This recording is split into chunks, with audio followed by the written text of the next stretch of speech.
My dear students, I am going to find the second equation of motion graphically. Good evening. आप जानते हैं कि किसी वस्तु द्वारा तय की गई दूरी वेलोसिटी टाइम ग्राफ के एरिया के बराबर न्यूमेरिकली इक्वल होता है। वेलोसिटी टाइम ग्राफ का यह गुण है कि वेलोसिटी टाइम ग्राफ का एरिया इज इक्वल टू तय की गई दूरी अर्थात डिस्टेंस कवर्ड। ओके, सपोज कीजिए कि किसी वस्तु का इनिशियल वेलोसिटी u है, फाइनल वेलोसिटी v है, टाइम इंटरवल t है और तय की गई दूरी s है। तो s will be equal to the area of the graph OABC। This is the velocity time graph.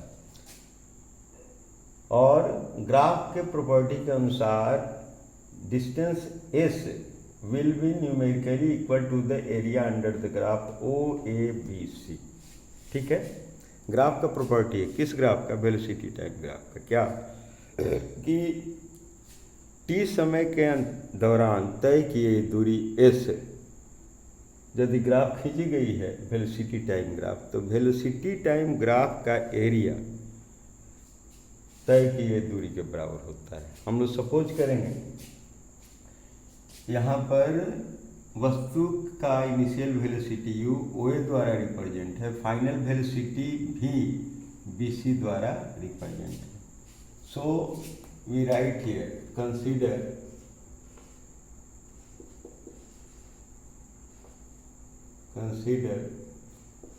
the initial velocity u, final velocity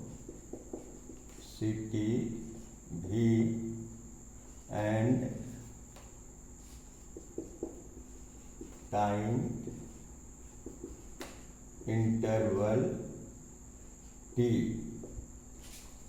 are represented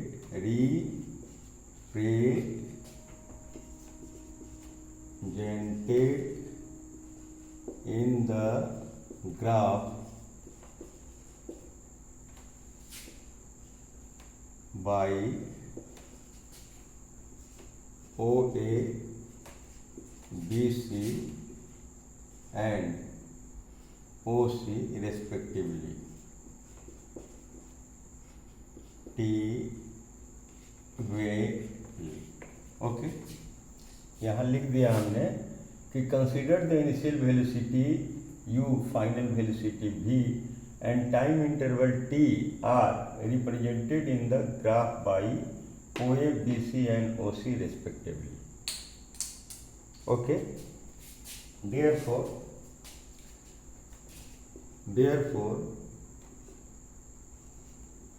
by the property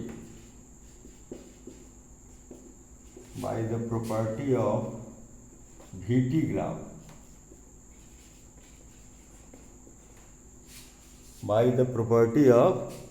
graph,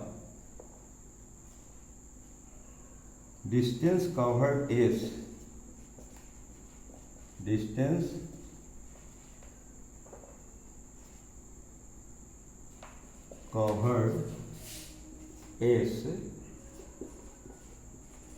should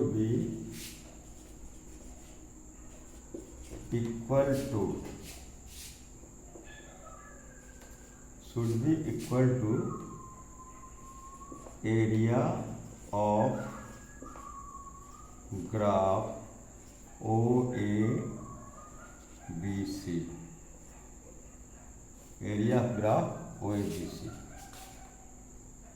Therefore S equal area OABC। मैंने लिख दिया तय किए दूरी बराबर area of the graph. इसमें कोई दिक्कत? अब इस एरिया को हम लोग दो भागों में बांट सकते हैं। Area of rectangle OADC plus area of triangle ABC. So we can write s equal area of rectangle O A D C plus area of triangle A B D. इस पूरे क्षेत्र को, पूरे एरिया को दो भागों में बांट दिया गया। You know that the area of rectangle is length into width. So area of OADC will be equal to OC multiply OA. We can write here. This implies S equal OA multiply OC, लंबाई गुने चौड़ाई, plus triangle का area half into base into height. You know it already, half into base AD, height BD. Okay, base और height यहाँ पर लिखा गया, ठीक है। Therefore we can write here OA U OC T, OA into OC बराबर U into T plus half AD। In fact AD बराबर AD equal BC minus DC। देखिए यहाँ not AD, sorry, BD equal BC minus DC। आप देख रहे हैं BD equal BC minus DC, ठीक। तो ये आप लिख सकते हैं BC भी को रिप्रेजेंट कर रहा है, और माइनस DC बराबर OA है, तो DC equal OA। We can write BD equal V minus U। तो यहाँ BD के जगह पर हम लिखेंगे V minus U। Okay, therefore S equal UT plus half AT square. V minus U बराबर AT square, because from first equation of motion, equation of A बराबर V minus U बटे T।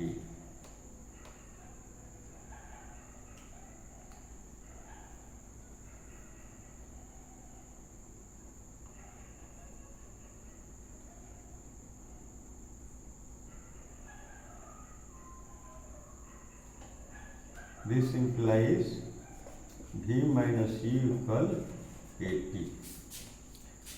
आपका यहाँ OA इंटू इतना half into AD into BD,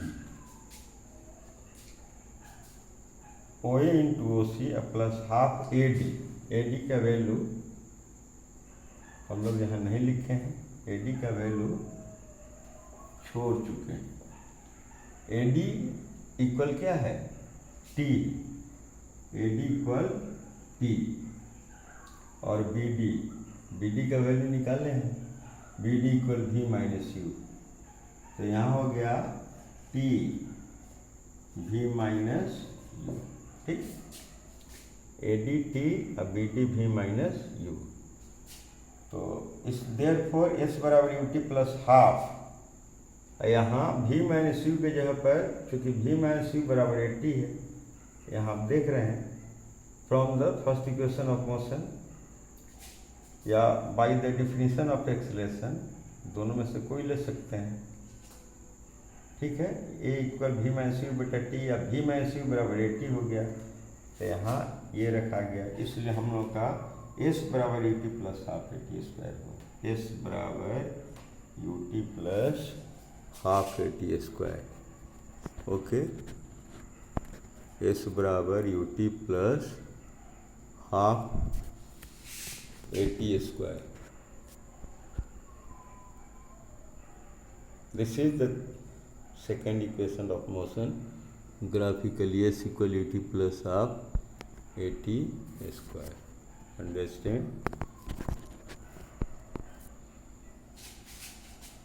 Second equation of motion graphically. धन्यवाद.